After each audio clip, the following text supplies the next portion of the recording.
มันกำโอ้เป็นยังถ้าบ่ได้หันก้นงาม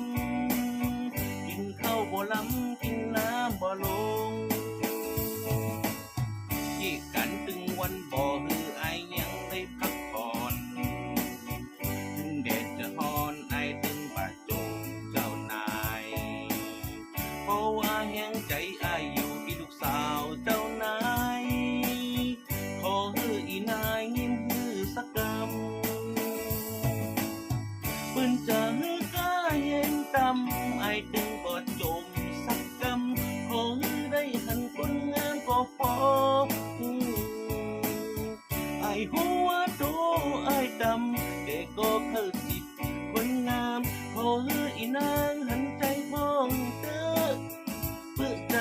คนงานเรื่องการเรื่องงานอายมีนายจ้างคอยสั่งแต่เรื่องกำทักอายนั้นยังขาดเจ้านายเพราะว่าแห่งใจอายอยู่ที่ลูกสาวเจ้านาย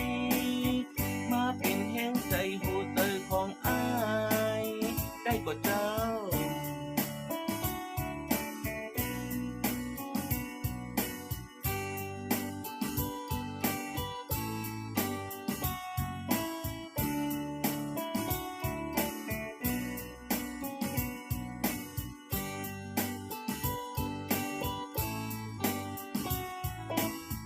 ดอกพักคนเราลูกสาวบ่เลี้ยงเศร้าเก่า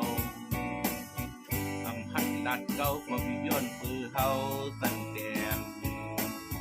แก้มตักหลายปอกเปิ้นอำงอกวายดังเฮาขี้ขาซึ่งเก่าเพิ่เขาดีหันเหตุการณ์ตั้งวันมีมือยังลือเสอแดดไม่ฝนตกวนปิ่นคายรายการข้ามเป็นลูกสร้างปอ